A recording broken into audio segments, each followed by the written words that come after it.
confidence levels been like for you? Obviously, it's been such a rapid rise since your Ulster debut a couple of months ago, and now you're in an Ireland camp. I mean, what's that done for your confidence? Yeah, listen, it's been a really surreal couple of months, and something I've really cherished and tried to just look at each week. I don't want to get ahead of myself. Like the goal would be to play a match for Ireland, obviously, but no, I've really enjoyed the last couple of months and kind of just taking each step as it comes. Try not to get ahead of myself too much. What's the competition like with the lads? Like, what's it been like these past couple of weeks? Yeah, it's been class. Like I've learned so much off all the boys, especially the back row guys like Josh, Nick, Caelan, Jack, those sort of guys in my position. The people I'd have looked up to over the years. So yeah, it's really surreal being in camp with them and seeing how they operate and go around their business day to day. It's pretty cool. Is it weird? You've always had Zach somewhat in the same system with Ballyhinton, and obviously when you took your step into Ulster, is it weird taking this step first, kind of without him? Not really, no, because like he would have been in the sevens and stuff, so we have spent a decent time apart. Like Zach's 5.5 years older than me, so yeah, no, it doesn't really feel like that way at all. It's kind of a big step in my career, and yeah, I'm kind of just sort of focusing on myself at the minute. No jealousy from him? No, he's just hoping I'm doing well, and yeah, no, he's giving me a good bit of confidence. Thanks, Keane. Bryn, how did you find the camp in Portugal, and what did that do for your confidence level when you went back and played for the Ireland 15 last week? Yeah, it was an unreal week. Everything came pretty quick and fast at me, trying to learn new calls and within a new system. But yeah, it was a really cool experience and something I'll always remember. And yeah, I learned a lot, as I said before, off the back row sort of guys in my position, and off the coaches as well. Like just picking up tips from people and stuff. Like Johnny was really good at just real small tips and stuff like that there, and around the skills sort of stuff. And yeah, going back into that Ireland 15 game, like I went in there with a lot of confidence, knowing that I trained at that sort of level and was ready to. I think my game had come on a lot in a week, so yeah, it was good to put it out on the pitch. Unfortunately, even though it has all happened very quickly, like you said, I presume though you do feel ready to take that next step now.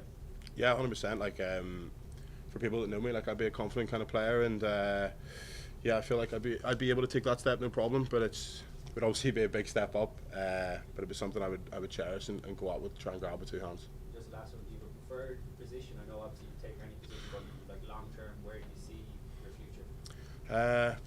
It's a tough one. Like I've played a lot of my rugby at 7 and 8. I do enjoy both positions, like wherever, either or. To be honest, for me, I don't really have a preferred one. Thanks, Johnny. Bryn, were you in any of the postmortems for the French match? What was the mood like? Yeah, like we came in on Monday, and we had a look at the game, reviewed the game, and it was quickly on to Italy. There's no point dwelling on a defeat like that. It's all next game focused, and everyone's ready to go and buzzing to get back into Aviva at home this week and go and right a few wrongs. Is it easy to park it? You know, you come in on Monday. Is that just part of your normal week-to-week stuff? Yeah. Well, I mean, like I wouldn't necessarily say easy, but like you can't dwell on it at the same time. Like you've got to go out in there Monday, review, see what we need to get better at, and then go from there and take it's a new week. So yeah. Just Italy. Do you see Italy as maybe a chance for the Irish team to get back up on a positive note? There's been a lot of negativity after France.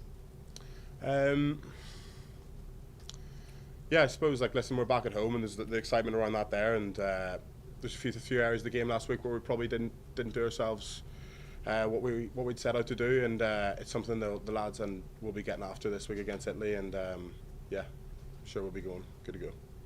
Thanks, Michael. Bryn, it's something that the area if you Andy Farrell's bring a player in to have a look at the systems and check something out, but again, when you say about your confidence, and maybe Andy Farrell talked about Paddy McCarthy in training years ago, kind of pushing themselves forward. When you were in training now in Portugal and here, who knows when this comes around again? Would you be pushing guys, trying to put your hand up for for a place in the squad on Saturday, or are you more focused on learning your bits and pieces, or trying to impress Andy enough to try and? 100%. Like I feel like I'm. The training week in Portugal, I was obviously a training panelist, but I've been brought back in now into the squad, so I'll be doing all I can to try and get a place in the team.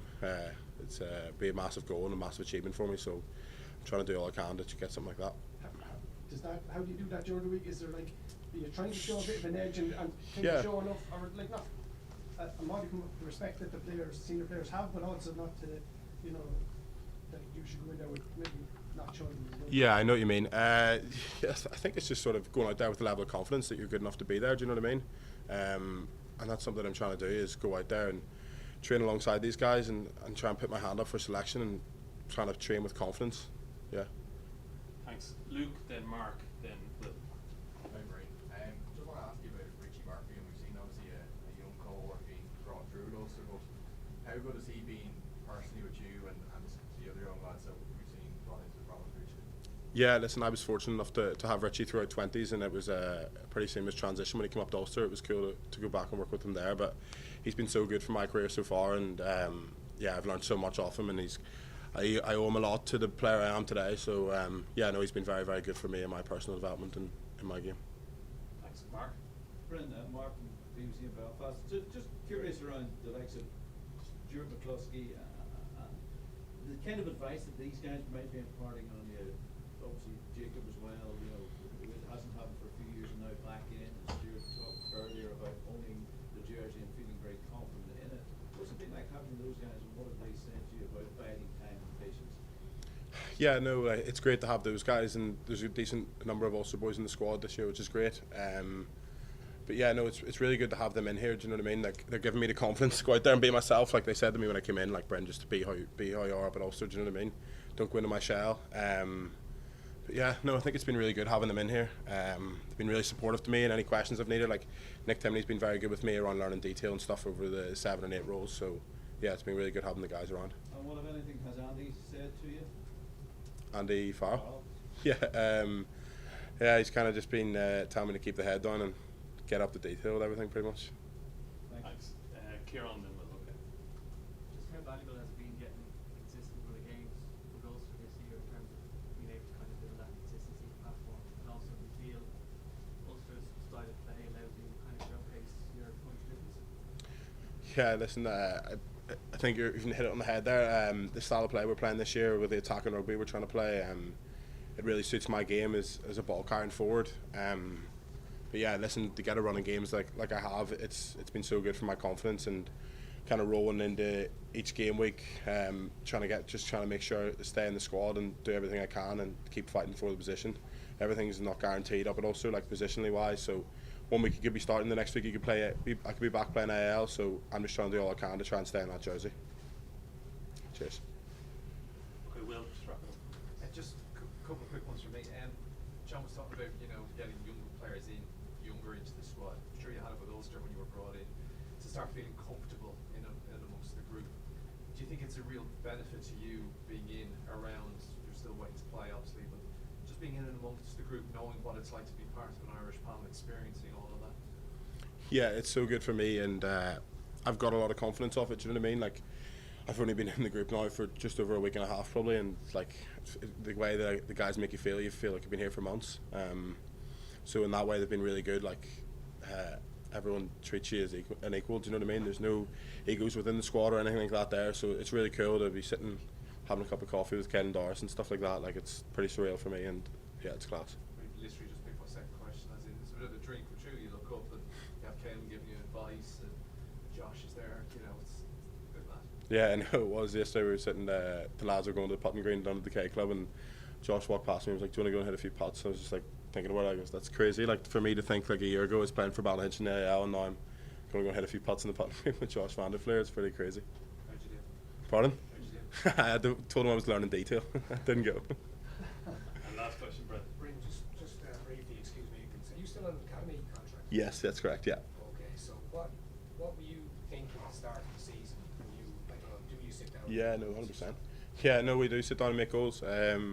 It's funny, I actually said that to my mum the other day. At the start of the season, my goal was to try and play 5 games for Ulster, and I think I've played 10 now, and I've made myself in an Irish squad, so I've surpassed those goals. So yeah, no, listen, I've had a great season so far, and hopefully it can continue. Just briefly, just on your debut for Ulster, how was that? Oh, it was a bit of baptism of fire. Sorry. Yeah, it was a tough place to go in Ellis Park over in South Africa in that heat. Being a fair-haired ginger as well, didn't do too well in the high UV. Tell me I was struggling at half time, but oh no, it was great. Probably didn't have my best game, but it was something I learnt a lot off, and I kind of was so hungry to get back out there and prove myself, because I didn't really think I'd done it justice that day. But so grateful that I got another opportunity, and yeah, just trying to keep the head down now.